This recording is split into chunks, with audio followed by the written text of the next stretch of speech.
குரு பிரம்மா குரு விஷ்ணு குரு தேவோ மகேஸ்வரா குரு சாட்சாத் பரபிரம்ம தஸ்மை குருவே நமஹ. மீனராசி அன்பர்களுக்கு இந்த சனி பெயர்ச்சி ஒரு பொற்காலமாக அமைந்துள்ளது. காரணம், சனி 11ஆம் வீட்டில் அமர்ந்துள்ளது. லாபஸ்தானத்தில் உள்ள சனி உங்களுக்கு அள்ளி கொடுக்கும் யோகம் உள்ளது. பொருள் விதமாகவும் தொழில் சம்பந்தமாகவும் எப்படிப்பட்ட பல்வேறு விதமான வழிகளில் 16 பெற்ற திருவாழ் வாழ்க என்பது போல 16 செல்வங்களையும் அளிக்கின்ற பாக்கியத்தில் இருக்கிற இந்த சனி 11ஆம் வீட்டில் அமைந்துள்ளது. இவரால் உங்கள் வாழ்க்கை இவ்வளவு காலம் இருந்த கஷ்டங்கள் எல்லாம் நீங்க நல்ல ஒரு புதுமையான புது வாழ்க்கையாளருக்கு பாக்கியம் உங்களுக்கு கிடைக்குள்ளன. புது வீடுகள் கட்டி கொள்ளலாம், காரு வாகனங்களையும் வாங்கி கொள்ளலாம். எந்த விதமான உங்களுக்கு தேவையான பொருள் எதுவோ அதையெல்லாம் உங்கள் வயசுக்கு தகுந்த மாதிரி உங்களுக்கு தேவையான பொருளை நீங்கள் வாங்கி மகிழக்கூடிய பாக்கியம் உங்களுக்கு உள்ளன.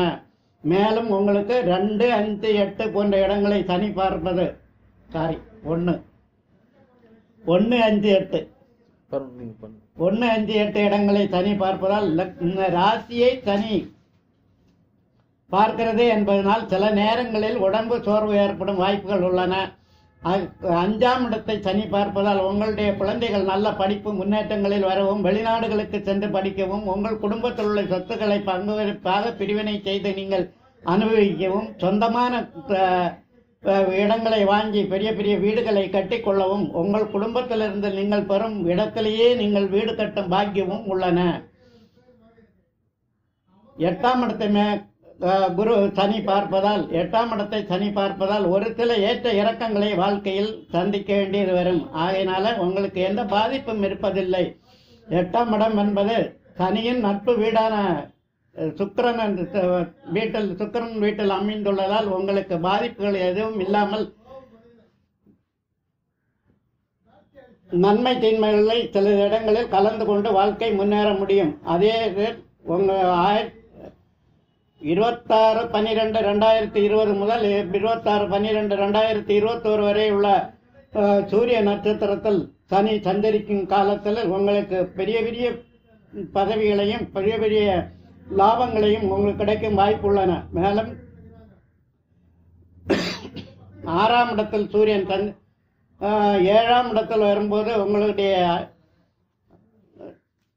26/12/2021 மேல் 26/12/2022 வரை உள்ள காலங்கள் சந்திரனுடைய நட்சத்திரத்தில் சனி சஞ்சரிப்பதால் உங்களுக்கு 5இல் சந்திரன் இருப்பதாலும் உங்களுடைய குழந்தைகளுக்கும் நல்ல காரியங்கள் நடக்கவும், நல்ல திருமணங்கள் நடக்கவும் வாய்ப்புகள் தாராளம் உள்ளன. வெளிநாடுகளுக்கு சென்று படிக்கும் வாய்ப்பும் உள்ளன. கல்வியில் பெரிய மேம்பாடை அடைய வழியும், கலைத்துறைகளில் உள்ளவர்களும் மிக மிக உன்னதமான பதவியை அடைய முடியும்.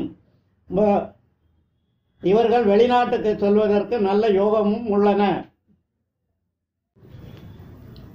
சனியை வழிபடுவதற்கான பரிகாரங்கள் ஏராளம் உள்ளன. அவைகளை என்று தங்களுடைய வசதிக்கேற்றமாறு தங்களுடைய வீட்டு பக்கத்தில் அமைந்துள்ள கோவில்களில் சென்று பரிகாரங்கள் செய்துவிடுங்கள்.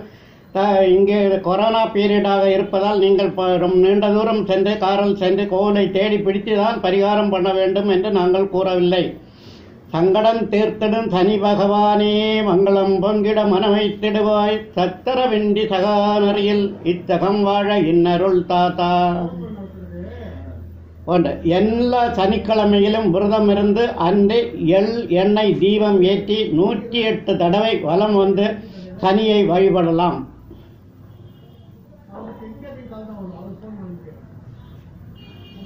கருப்பு நிற எள் ஒரு 25 கிராம் அளவுக்கு எடுத்து ஒரு கருப்பு துணியில் மடித்து கட்டி அதை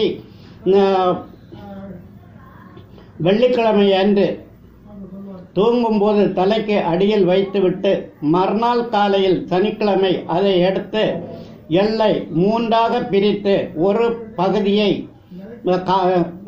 சாதத்தில் கலந்து காக்காவுக்கும், இன்னொரு பகுதியை எள் தீபமாகவும், 3வது பகுதியை ஓடும் தண்ணீரிலும் கரைத்து விடலாம். இது மிக சிறந்த ஒரு சனிக்கான பரிகாரமாகும். சனிக்கு எள்ளெண்ணெய் தீபம் ஏற்றி தினமும் ஓம் மந்தாய நம என்ற மந்திரம் சொல்வது மிக சிறப்பு. மொத்தமும் படிக்கவா?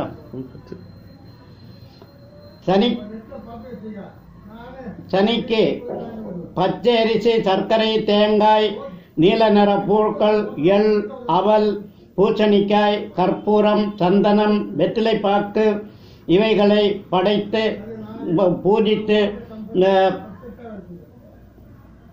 குவளை மலர் இவளை வைத்து பூஜித்து சனிக்கிழமைகளில் பூஜிப்பது மிக சிறப்பு. சனிக்கிழமை அல்லது பரிகார நபர்கள் பிறந்த நாளன்று ஆஞ்சநேயருக்கு வெற்றிலை மாலை அணிவித்து வெற்றிலை மாலை அல்லது துளசி மாலை அணிவித்து வழிபடுவது மிக சிறப்பாகும். மேலும் விநாயகர் சதுர்த்தி மற்றும் பரிகார நபர்கள் பிறந்த கிழமைகளில் விநாயகருக்கு அர்ச்சனை செய்து தேங்காய் உடைத்து வழிபடுவது மிக சிறப்பு. கருப்பு ஆடை அணிந்து சபரிமலைக்கு செல்பவர்களுக்கு உதவி செய்யலாம்.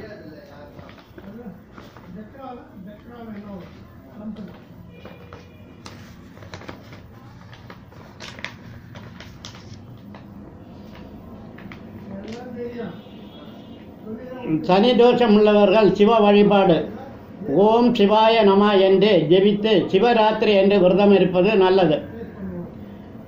தேங்காய் முடியில் எள் தீபம் ஏற்றி தலைக்கு மேலே 6 தடவை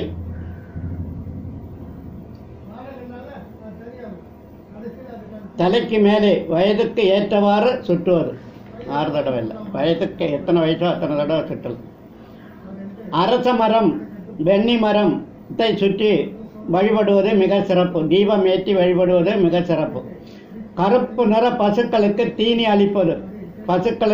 அளிப்பது, கருப்பு நிற வஸ்துக்களை தானமாக கொடுப்பது, எண்ணெய் தானம் செய்வது, உளுந்து தானம் செய்வது, இவைகளை தானமாக கொடுக்கலாம். உடல் ஊனமுற்றவர்களுக்கு செருப்பு தானம் பண்ணலாம். உங்களால் முடிந்த உதவிகளை செய்யலாம்.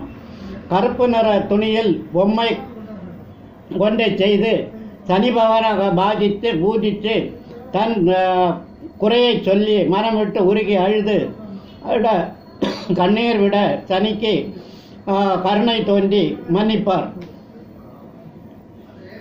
அடுத்த கடுமையான சனி தோஷம் உள்ளவர்கள் ஒரு மண் கலசத்தில் எள் எண்ணெய் நிரப்பி தன் தலைக்கு மேலே சுற்றி அமாவாசை என்று நள்ளிரவில் ஆற்றின் கரையில் புதைத்து விடலாம்.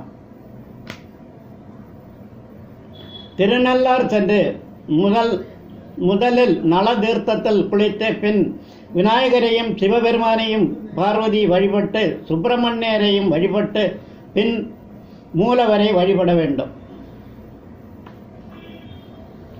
அஷ்டமி அன்று பைரவரை பூஜித்து அவர் வாகனமான நாய்க்கு உணவளிப்பது மிக சிறந்தது. சனிக்கிழமைகள் அசைவ உணவு உண்ணாமல் இருப்பது சனி தோஷம் உள்ளவர்கள் கடைபிடிக்கும் விரதங்களில் முக்கியமானதாகும்.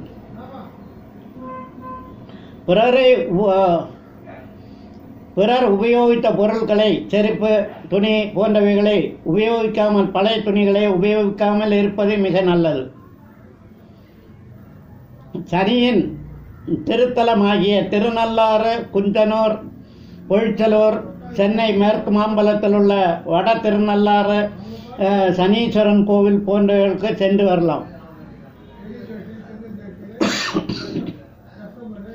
சித்தர்களை வழிபட்டு, குறிப்பாக கபிலர் சித்தர், கரூர் சித்தர் போன்றவைகளை வழிபடுவது. சென்னையில் சித்தர் பீடம் சென்னை ராஜகீழ்ப்பாக்கத்தில் உள்ளது, மாடம்பாக்கம். அங்கே சென்று வழிபட்டு வரலாம். வீட்டிற்கு வெளியே போவோர் முதலில் தெற்கு பார்த்து சற்று தூரம் நடந்து விட்டு திரும்பி சுபகாரியங்களுக்கு செல்வது சனியினுடைய தோஷங்களில் நின்று விடுபடலாம். விபூதி மற்றும் சிவ சின்னங்களை அணிந்து தியானிப்பது, அடியார்களுக்கு உதவி செய்வது மிக மிக சிறப்பு. புற உயிரினங்களுக்கு உணவு அளிப்பது, தண்ணீர் வாழும் உயிரினங்களுக்கு மீன்களுக்கு தீனி அளிப்பது போன்றவை செய்வது நல்லது.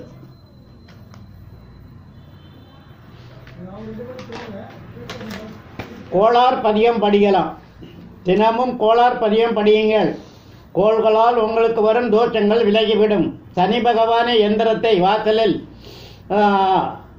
அரிசி மாலை கோதுமை கோலம் போட்டு வழிபட்ட எந்திரத்தை, சனியினுடைய எந்திரத்தை அரிசி மாவால் வீட்டுக்கு முன் கோலம் போட்டு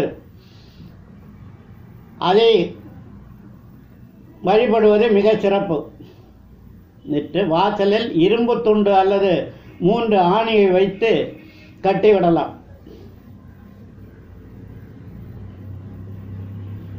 உபயோகித்த குதிரையினுடைய டாலம், குதிரை காலில் இருக்க குதிரையினுடைய டாலம், அதை எடுத்து கொண்டு வந்து கருப்பு துணியில் கட்டி வீட்டு வாசலில் கட்டி வைப்பது மிக சிறப்பு. சனி தோஷம் வராது. சனியின் எந்திரங்களை எந்திரத்தை நீங்கள் ஜாதகத்தில் இணைத்து பூஜை அறையில் வைத்துக் கொள்ளலாம்.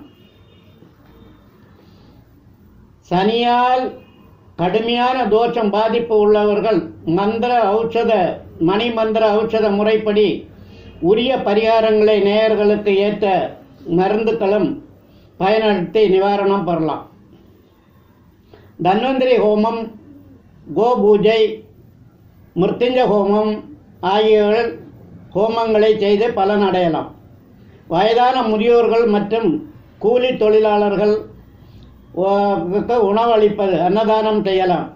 வஸ்திரதானம், அன்னதானம் போன்றவைகளை செய்யலாம். படிக்கும் குழந்தைகளுக்கு புத்தகம் வாங்கி கொடுக்கலாம். ஏழை கர்ப்பிணி பெண்களுக்கு உதவலாம். முதியோர்களுக்கு, கர்ப்பிணி பெண்களுக்கு, படிப்பவர்களுக்கெல்லாம் உதவி செய்யலாம். இவையெல்லாம் செய்தால் சனீஸ்வரன் உங்களுக்கு நல்ல அஷ்டம சனி, 7 சனி, கண்டக சனி உள்ளவர்கள் இந்த பரிகாரங்களை செய்து சனீஸ்வரனிடமிருந்து நல்ல ஆசீர்வாதங்களை பெற்று வாழ்க்கையை மேம்படுத்திக் கொள்ளலாம் என்பதில் எந்த விதமான சந்தேகமும் இல்லை.